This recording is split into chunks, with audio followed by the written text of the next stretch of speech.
This video is brought to you by Surfshark. Today I am excited to share with you my review of the iPhone 14 Pro.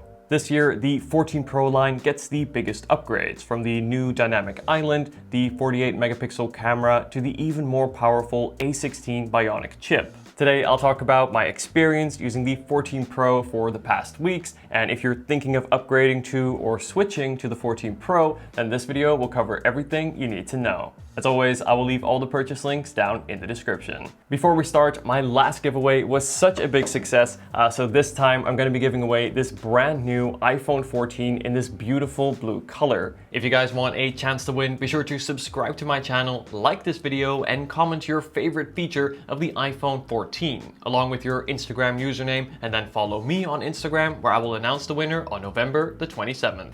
So when it comes to the 14 Pro, we get four main upgrades. First is the new Dynamic Island, which is essentially a new way to interact with apps and notifications. And then on the back, we get a new 48 megapixel sensor, along with large improvements in low light photography. We also get a range of new safety features, including emergency SOS via satellite. And then finally, we get the brand new A16 Bionic chip, which is now the fastest chip in any smartphone. Let's take a look at each of these features along with the key pillars of any smartphone to find out if the 14 Pro is worth the upgrade. So the 14 Pro features the familiar but still stunning matte glass and stainless steel design. It looks really good, especially in this new space black color. I would say the regular 14 is a well-built phone, but the 14 Pro goes even further, and you really feel this difference in the hand and get a real sense of quality. I like how the matte glass on the back shows minimal fingerprints, and the shiny stainless steel looks super sharp. In the hand, the 14 Pro is also more dense compared to the regular 14, something I really quite like. And then turning to the front of the phone is where we get to the first big upgrade, and that is the Dynamic Island. Now, silly name aside, this feature is actually quite cool. Only Apple can turn a less desirable feature, the notch, into something that is genuinely useful by seamlessly merging hardware and software, effectively creating a new way to interact with notifications, widgets, and apps. The Dynamic Island will smoothly expand and shrink depending on what you do. You can interact with background apps like quickly get your media controls or see delivery updates on your food. And you can also quickly switch between different open apps, for example, the timer and your music. It acts a little bit more like a small secondary display in the bigger primary display. And I gotta say, after having used it day to day, I quite like it. Before we talk more about the iPhone 14 Pro's features and talk about whether it's worth upgrading, I want to give a big thank you to Surfshark for supporting the channel. I consider a VPN to be essential, not just when at home, but especially when traveling, as these days more than ever, everything we do is done online.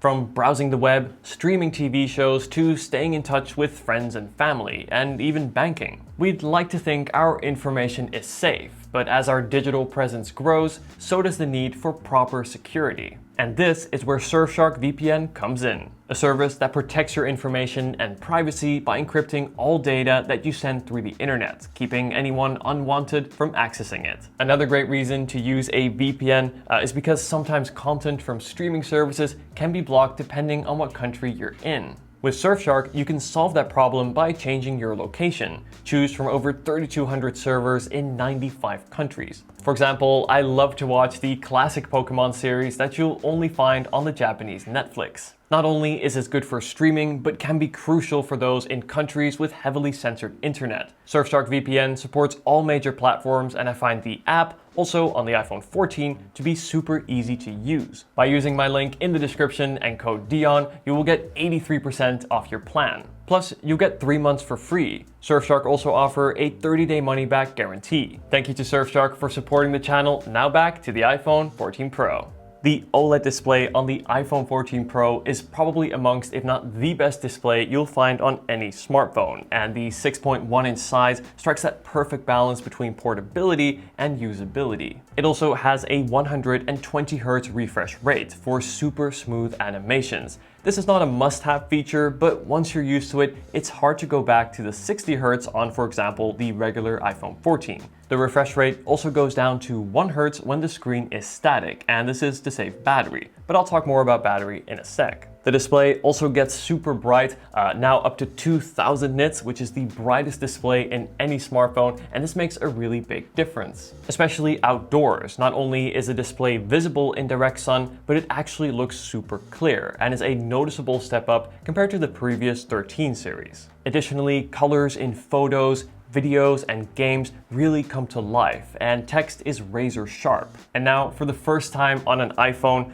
the 14 Pro introduces an always-on display. Now, this is something that Android has had for many years, but Apple's implementation is a little bit different. As you can see, it still shows your wallpaper in full color, along with your clock, notifications, and widgets. Now, if you guys have seen any of my Apple Watch content, you'll know that I love the always-on display on my Apple Watch Series 8. But on my iPhone 14 Pro, I've actually turned this feature off. And here's why. I found it to be too bright and even distracting to have the screen on at all times. Now, I'd probably get used to this over time, but for the time being, I would rather turn it off and save the roughly 7 to 10% battery that I estimate the always-on display to use throughout the day. I wish Apple added more options to customize the always-on display. For example, I prefer the more simple implementation that Google has on the Pixel phone, which is more subtle, showing just the clock and your notification indicator. It is less distracting and also uses less battery. And then on the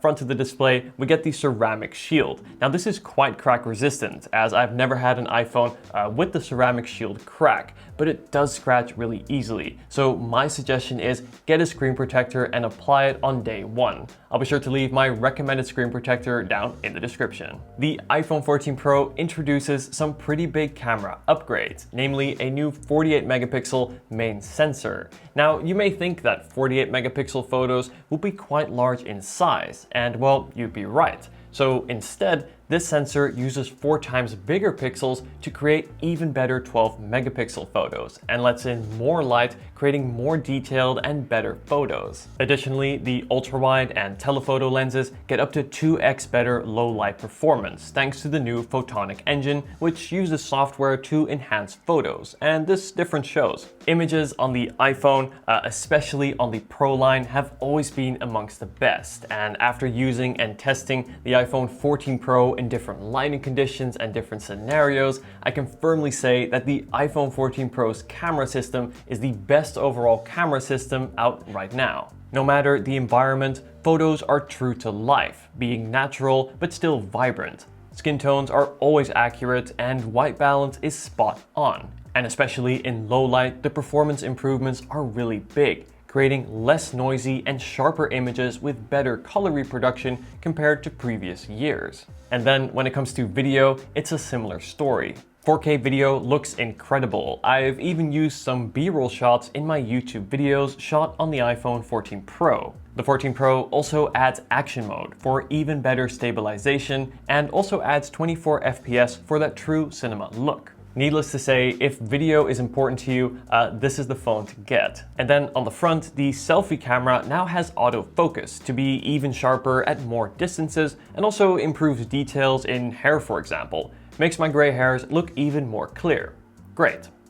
Okay, let's talk about the performance. Now, this year, for the first time, only the Pro line get the new A16 Bionic chip, and this is great for 2 main reasons. First is you get top-of-the-line performance today. There is no lag, no stutters, apps load fast and stay open long in the background, and switching between apps is truly seamless. iPhones are known to provide a super smooth experience, and the 14 Pro, especially with that 120Hz display, will provide the smoothest experience on any phone, and is actually one of the key reasons why I use an iPhone. And the second reason the A16 Bionic chip is great is longevity. Apple supports their phones for longer than anyone else, and I would reasonably expect the 14 Pro to get anywhere from 6 all the way up to 7 years of software support, security updates, and new features. And this is also longer than the regular iPhone 14, which has the A15 chip from last year. The 14 Pro also adds two big new safety features, and the first is crash detection, which will detect if you're ever in a severe car crash and then automatically call emergency services on your behalf if you do not respond. Now, this is a feature I hope to never need, but is reassuring to have. And then second is emergency SOS via satellite, which allows you to connect to a satellite from anywhere, even without cell service, to send a message for help. And this is free for 2 years and starts in the US and Canada. Say you're out hiking or even driving in a remote area, this feature could literally be life-saving. Now, as someone who lives in the city of London, I don't worry much about losing my cell service, but on holidays, however, I am reassured and glad to have this feature. But what about the battery life, a crucial pillar of any smartphone? I would say the 14 Pro provides good battery. It can last me all day and evening with just about 20% remaining. This is comparable to the regular iPhone 14 as well as last year's iPhone 13 with just about 7 to 8 hours of screen on time, placing it above average when compared to the broader smartphone industry. Though if you want even better battery life, be sure to check out the 14 Pro Max or 14 Plus. Stay tuned for my reviews coming out very soon. So at the end of the day, should you upgrade to the new iPhone 14 Pro? The 14 Pro offers 4 big upgrades: the new dynamic island, big camera improvements, impressive new safety features, and the A16 Bionic chip, the fastest chip in any smartphone. If any or multiple of these features speak to you, then the iPhone 14 Pro will be a big upgrade. Or if, say, you're on an older non-Pro phone like the 11 or 12 and want to switch to your first Pro phone, this is the best time to do so, as this year, more than ever, the difference between the non-Pro 14 and the Pro 14 is bigger than ever.